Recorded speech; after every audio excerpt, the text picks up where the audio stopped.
Sahabat Oasis Sabda yang terkasih, Paus Fransiskus pada akhirnya menepati janjinya untuk mengunjungi Republik Demokratik Kongo untuk membawa pesan perdamaian bagi mereka.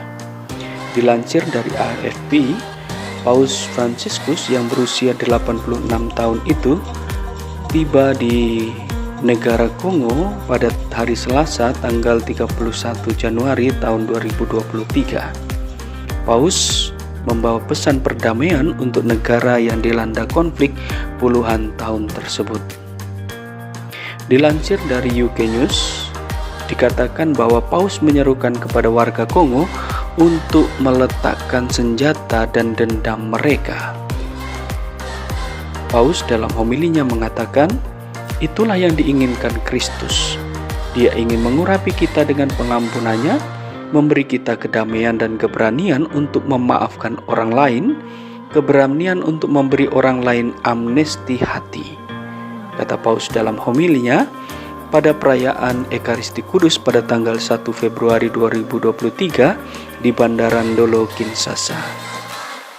Pihak berwenang Kongo mengatakan lebih dari 1 juta orang menghadiri perayaan Ekaristi tersebut, dan mereka tiba saat matahari mulai terbit dengan membawa perbekalan mereka, seraya mereka bernyanyi, menari, dan berdoa sambil menunggu kehadiran Bapa Suci Paus Fransiskus.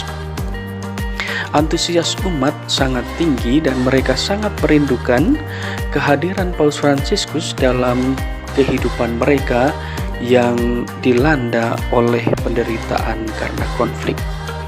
Banyak di antara para hadirin, terutama para wanita, mengenakan gaun katun dengan kain yang dicetak khusus untuk kunjungan Paus Fransiskus tersebut.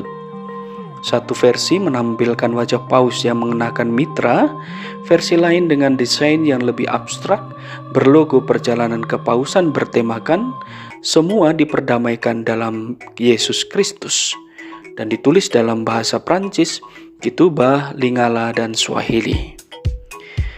Dalam homilinya, Paus Fransiskus berbicara tentang rasa sakit dan penderitaan rakyat Kongo. Tetapi sebagian orang yang hadir pada perayaan itu mengatakan bahwa mereka merasakan sukacita luar biasa dengan kunjungan Paus Fransiskus di negara mereka itu.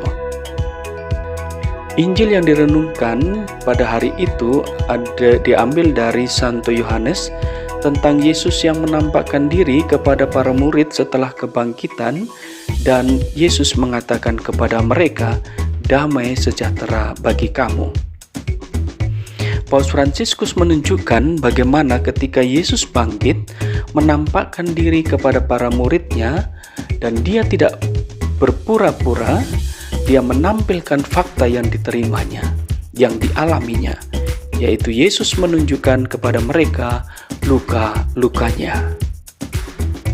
Pengampunan itu lahir dari luka, kata Paus Fransiskus. Pengampunan lahir ketika luka kita tidak meninggalkan bekas kebencian, tetapi menjadi sarana untuk memberi ruang bagi orang lain dan menerima kelemahan mereka. Demikian ditandaskan oleh Paus Fransiskus di hadapan jutaan umat yang hadir dalam perayaan Ekaristi Kudus. Yesus, kata Paus Fransiskus, tahu luka Anda, dia tahu luka negara Anda, orang-orang Anda, tanah Anda. Demikian juga dia mengatakan itu adalah luka yang sakit, terus-menerus terinfeksi oleh kebencian dan kekerasan, sementara obat keadilan dan balsam harapan sepertinya tidak pernah sampai. Langkah pertama menuju penyembuhan, kata Paus Fransiskus, harus memohon pengampunan dari Tuhan dan kekuatan untuk mengampuni orang lain. Ini adalah satu-satunya cara untuk meringankan beban rasa sakit dan menjinakkan keinginan balas dendam. Dalam perayaan Ekaristi itu juga, Paus Fransiskus mengingatkan kepada setiap orang Kristen Kongo yang telah terlibat dalam kekerasan. Dia mengatakan, Tuhan memberitahu Anda, letakkan senjatamu, rangkul dengan belas kasihan. Demikian juga Paus mengatakan kepada semua orang yang terluka dan tertindas dari orang-orang ini, dia mengatakan, jangan takut untuk mengubur lukamu di lukaku, yaitu luka Yesus sendiri.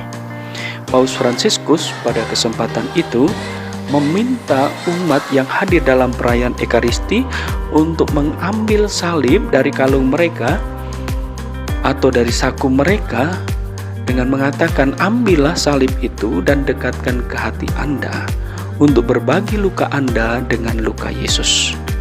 Lalu katanya, ketika Anda kembali ke rumah, ambil salib dari dinding dan rangkullah, beri Kristus kesempatan untuk menyembuhkan hati Anda, serahkan masa lalu Anda kepadanya bersama dengan semua ketakutan dan masalah Anda.